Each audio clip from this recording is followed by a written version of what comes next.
오늘은 누가복음 14장 15절에서 24절의 말씀으로 복음의 청첩장이라는 제목으로 은혜를 나누려고 합니다.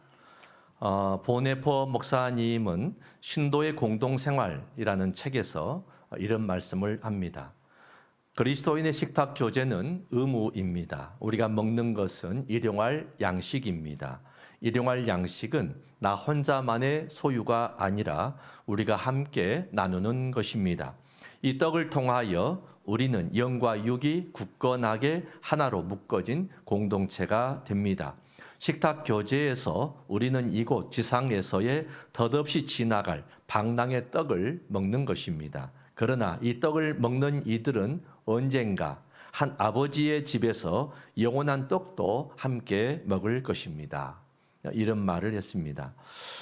사랑하는 강주 모델교회 성도 여러분, 오늘은 교회 창립 54주년 기념주일입니다.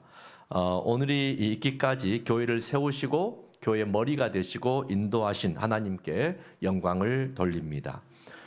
그리고 그동안 교회 역사 동안에 교회를 위해서 헌신하고 수고하고 봉사하신 많은 성도님들께 하늘에 크신 상이 있기를 주의 이름으로 축원합니다. 오늘 우리는 교회 기념주일을 맞아서 성찬식을 거행하게 됩니다. 성찬식을 통해서 우리는 예수 그리스도의 몸과 보혈을 기념하는 떡과 포도주를 먹습니다. 떡과 포도주를 먹는 성찬 예식에서 우리는 누구도 차별됨이 없이 하나의 떡과 포도주를 먹습니다. 또 교회 예배를 마치고 함께 나누는 공동 식사도 마찬가지입니다. 우리는 식탁에서 음식을 통해 교제를 나눌 때 같은 메뉴의 음식을 먹습니다. 교회의 성도는 개인적으로는 소유의 차이가 있습니다. 권력과 지위의 차이도 있습니다. 배움의 차이도 있고 남녀노소의 차이가 있습니다. 세상 관점으로 보면 많은 차이들이 있는 것이지요. 그러나 교회 공동체의 식탁에서는 성찬식이든 공동식사든 차별됨이 없습니다. 이것은 영원한 천국에서 이루어질 천국잔치의 식탁을 미리 상징하는 것이고 우리가 미리 앞당겨 경험하고 있는 것입니다. 이 천국잔치, 특히 성찬 예식은 누가 참석하게 됩니까? 바로 예수님을 마음에 영접한 사람들이 참여하게 됩니다. 주는 그리스도시요 살아계신 하나님의 아들이십니다. 여러분 이 믿음을 가지고 고백하십니까? 천국에서 하나님께서 베푸신 잔치에 참여해서 떡을 떼는 영원한 복도 있으시기를 주님의 이름으로 축원합니다. 오늘 본문의 말씀은 15절에서 이렇게 시작을 합니다. 우리 함께 15절의 말씀을 봉독하도록 하겠습니다.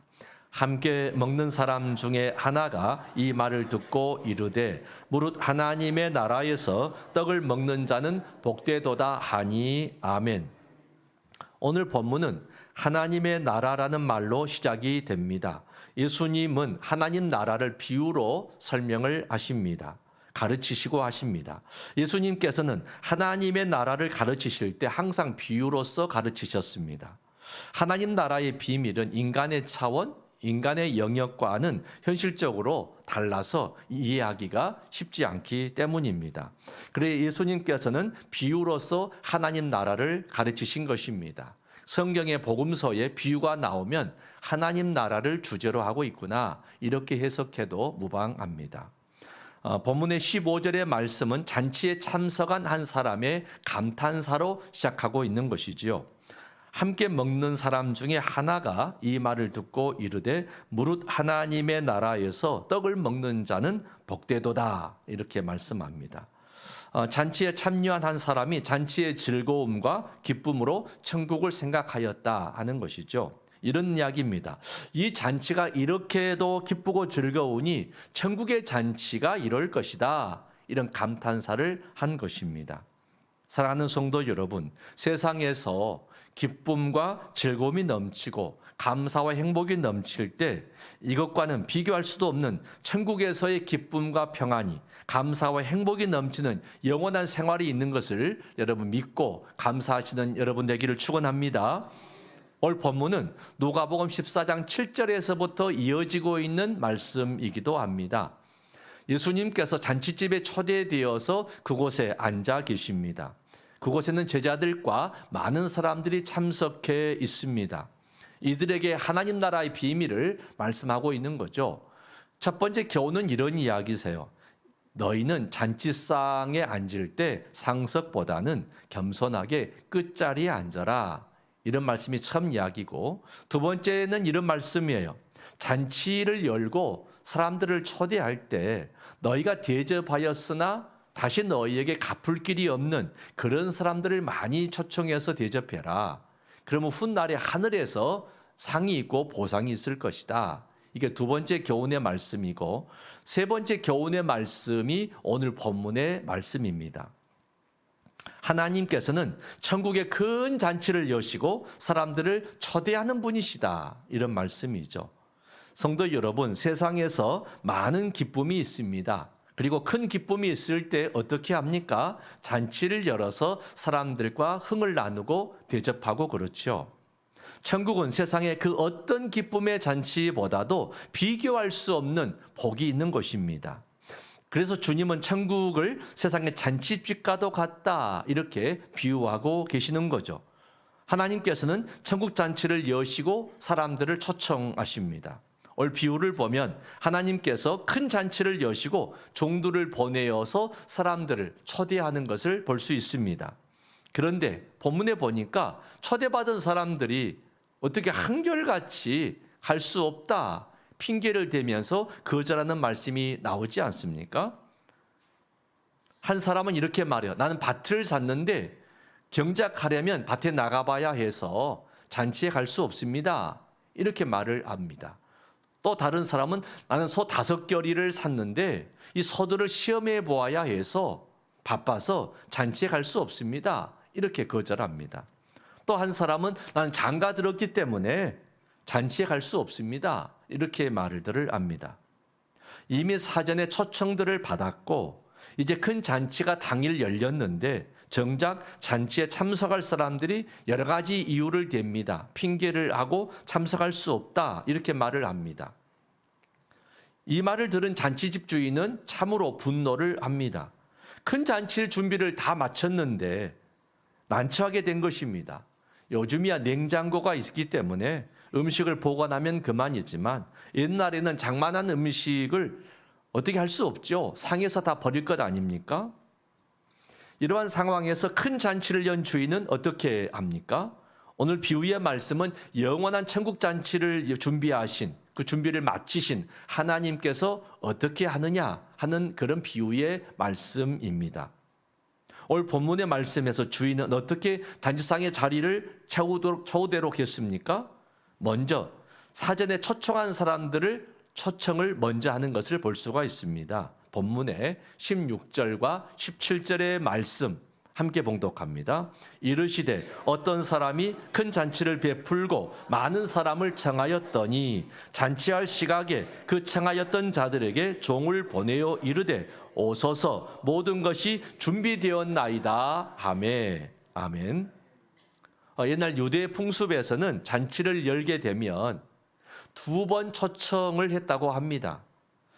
첫 번째는 언제 몇 월 며칠에 이렇게 잔치를 열려고 하니 그 잔치에 꼭 좀 와주십시오. 이렇게 먼저 잔치가 있다고 하는 것을 미리 알려주는 초청이 첫 번째고, 두 번째는 잔치 당일날 준비를 다 마쳐두고 이른 시간에 종들을 보내서 오늘 잔치 준비를 마쳤으니 잔치에 꼭 와주십시오 라고 다시 한번 두 번째로 초청하는 것입니다. 오늘 16절의 말씀은 첫 번째 초청하는 이야기고 두 번째 17절의 말씀은 두 번째로 초청하는 당일날 종들이 가서 하는 말씀인 것이죠. 종들은 주인의 말씀대로 이렇게 말을 전합니다. 오소서 모든 것이 다 준비되었나이다. 이렇게 가는 곳마다 오소서 모든 잔치 준비가 다 되었습니다. 꼭 오셔야 합니다. 이런 말을 하고 다니는 것입니다. 종의 사명은 주인의 뜻을 따라서 그대로 전하면 되는 것이죠. 천국 잔치는 다 준비가 되어 있는, 완벽하게 잘 차려져 있는 그런 잔치라고 성경은 말씀하고 있습니다.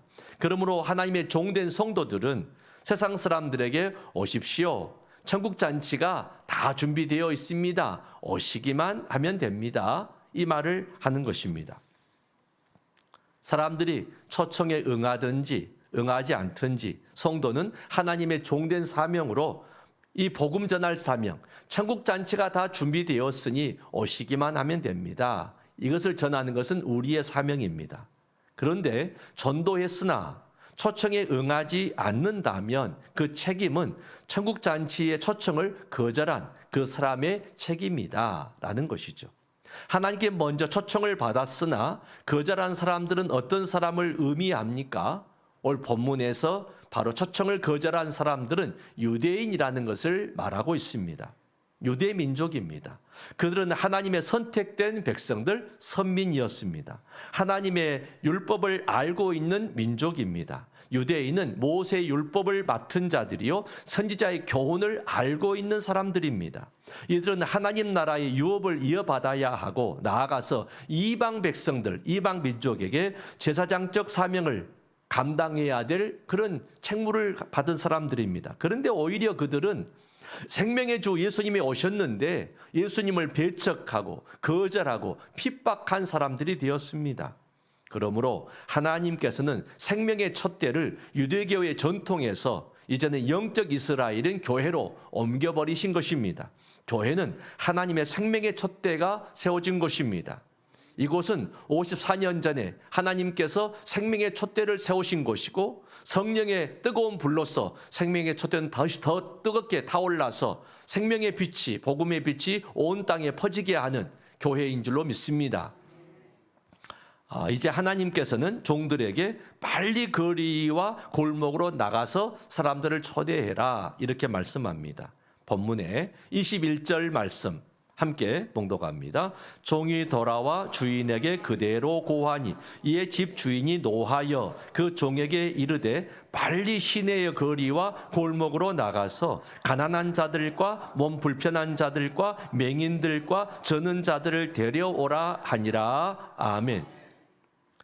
처음 초청받았던 사람들 2번씩이나 초청을 받았건만 이들은 천국 잔치에 참석할 것을 거부해버리고 말았습니다.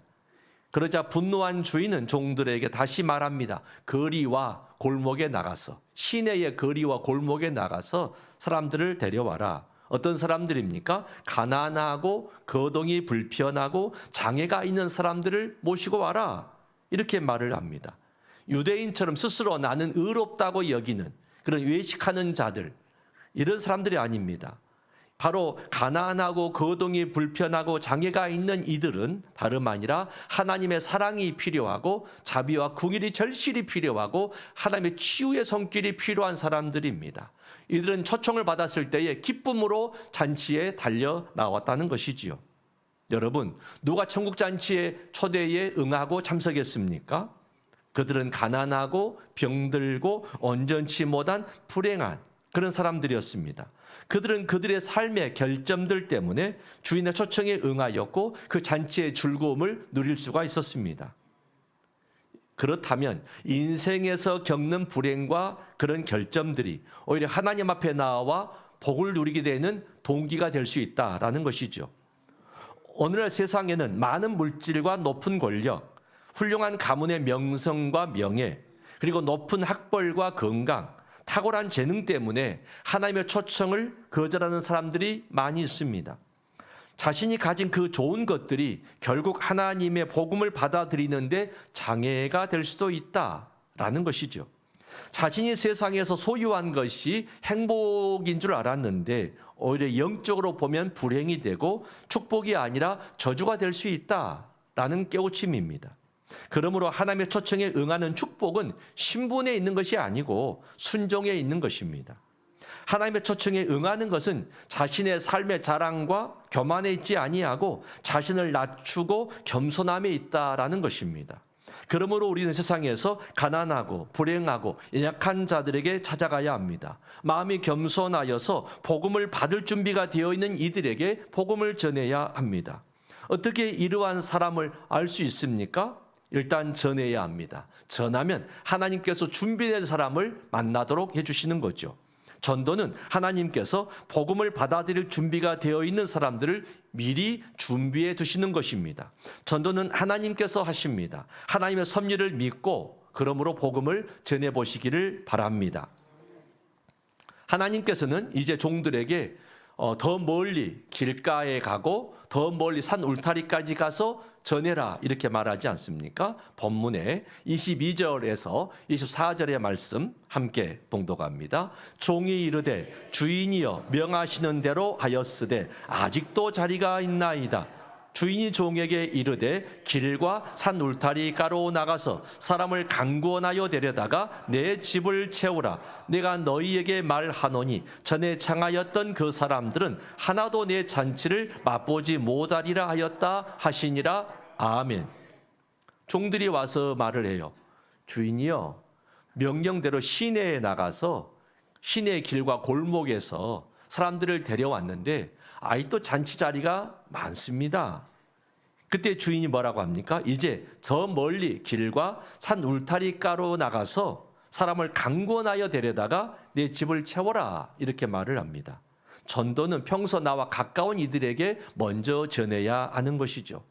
특별히 삶에 고통받고 어려운 처지에 있는 이들에게 찾아가서 복음을 전하면 복음이 잘 전해지게 된다 하는 교훈도 있습니다.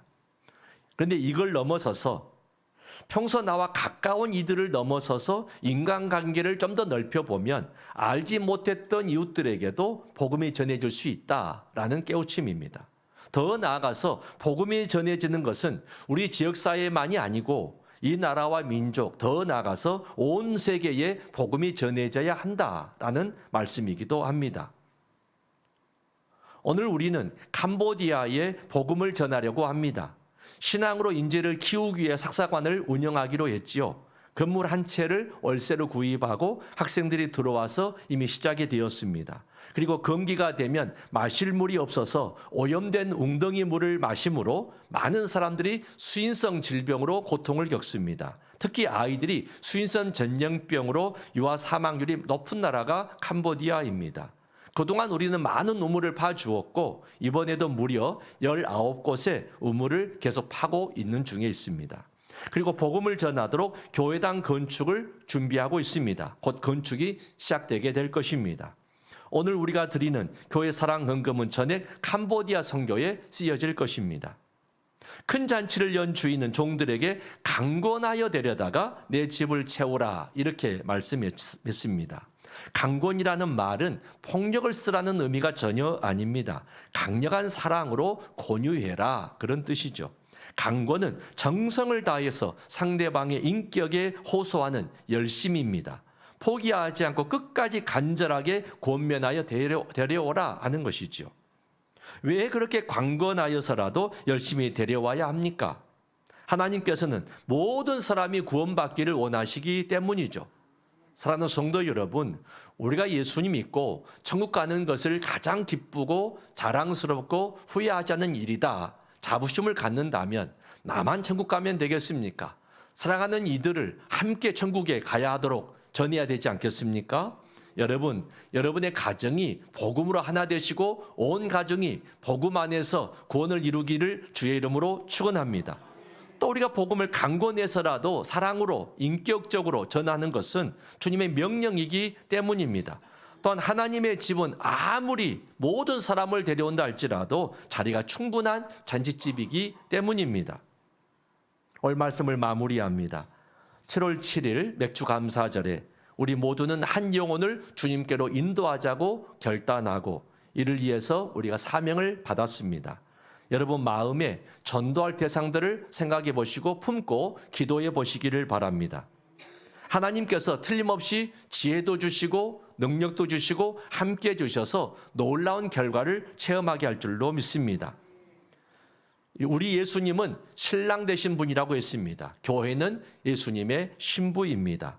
신랑과 신부가 결혼하는 때에 청첩장을 보내듯이 천국잔치, 신랑 되신 예수님을 맞이하는 천국잔치에 우리가 청첩장을 보내야 되지 않겠습니까? 교회 창립 54주년을 맞아서 영혼을 구원하는 전도의 열심을 통해서 다시 한번 교회를 사랑하고 이웃을 사랑하는 하나님의 마음을 담고 품으시기를 주의 이름으로 축원합니다. 은혜로우신